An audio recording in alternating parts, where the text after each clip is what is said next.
Alors bonjour à tous, aujourd'hui du coup je vous fais un petit haul de mes derniers achats en termes de cartomancie. Alors, je vais vous présenter un petit jeu de 16 cartes, donc c'est le jeu de tarot des personnalités de Thomas du Garage. Je vous fais ça vite fait parce que je viens de vous faire en fait une revue. Je ne sais pas si elle sortira avant cette vidéo ou après. Donc voilà, donc c'est un jeu en fait qui se base sur un test de psychologie pour savoir un petit peu quel type de personnalité vous avez. Donc apparemment il y a 16 catégories de personnalités. Donc voilà, je vous fais un petit tour des cartes vite fait. Donc si ça vous intéresse, je vous invite à regarder ma prochaine vidéo sur cette revue de jeu. Ensuite je passe à l'oracle magnifique des sorcières, donc histoire de sorcières. J'ai pas le tarot parce qu'à chaque fois que je le veux, je me rends compte qu'il est en rupture de stock. À chaque fois, ça me fout un peu le seum. Donc voilà, je suis toujours un peu aux aguets pour voir un peu quand est-ce qu'il ressort. Superbe boîte, magnifique.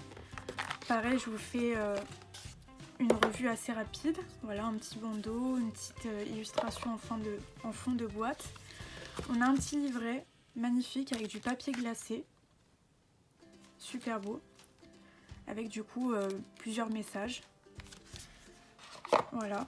Et on a des super belles cartes de la maison du coup d'édition Arcana Sacra. Avec un fini satiné. Hein. Là on dirait que ça brille beaucoup mais ça l'est moins en vrai. Voilà, des super belles cartes. Très colorées. Avec des messages, je dirais, qui sont compatibles avec le développement personnel mais aussi divinatoires. J'ai fait quelques tirages pour moi-même qui ont été plutôt pas mal au niveau divinatoire. Et ça donne de bons conseils. Ça c'est une de mes cartes préférées. Je la trouve super belle. Donc voilà, ça c'est l'oracle histoire de sorcière. Je vous montre un peu le dos. Voilà. Et franchement au niveau des cartes, la maison Arcana Sacra pour moi c'est une des maisons d'édition qui fait des cartes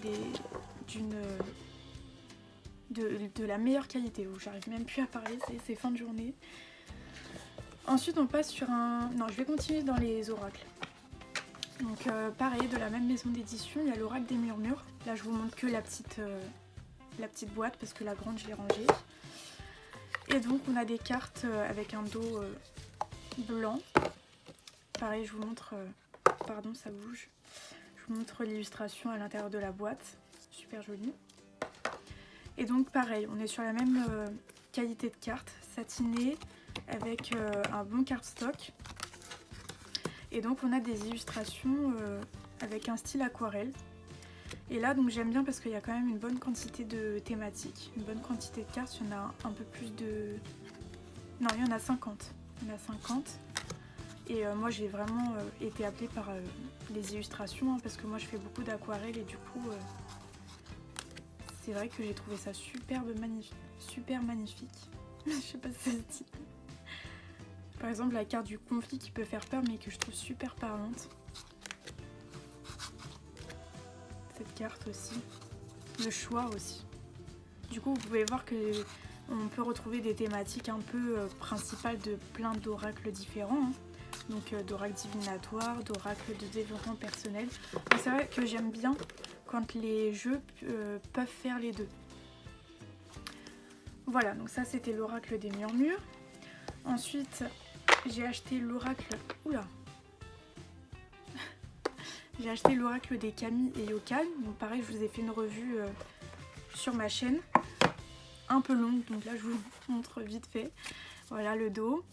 C'est un jeu mat avec plutôt une souplesse dans les cartes. Un petit pochon. Un livret explicatif avec les contes japonais et du coup les interprétations qu'on peut faire. Et donc voilà, c'est des super illustrations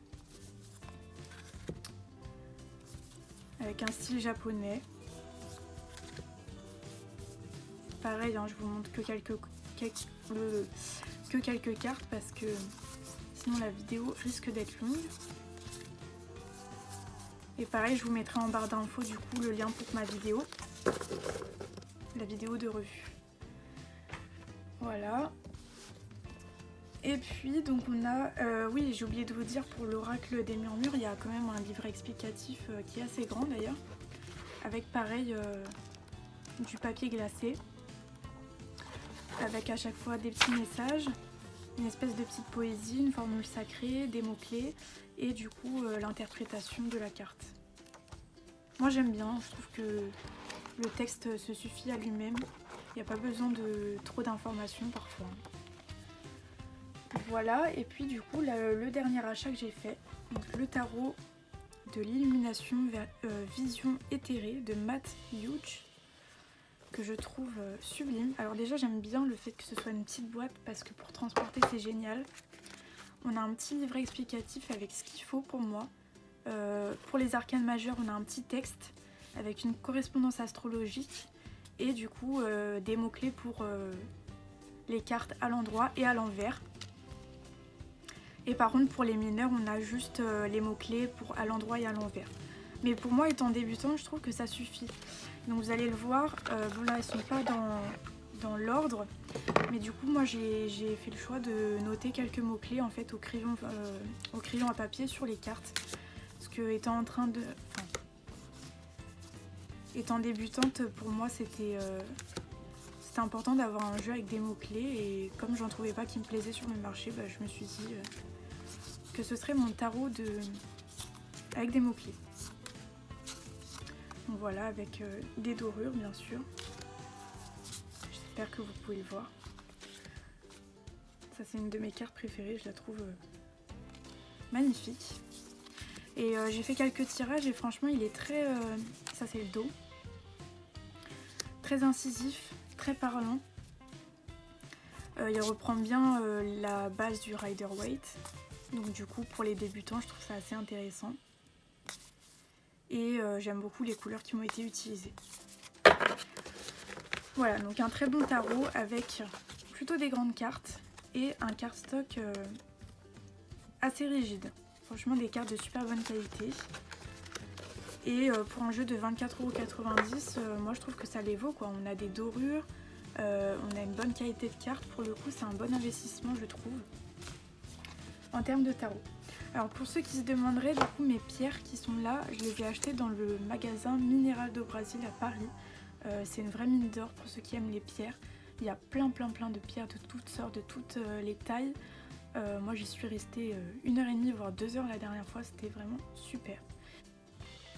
Alors en attendant de vous retrouver dans une nouvelle vidéo, je vous invite à laisser un petit pouce sous la vidéo. Pour retrouver tous les liens, ce sera en barre d'infos. Et donc moi je vous dis au revoir et à la prochaine.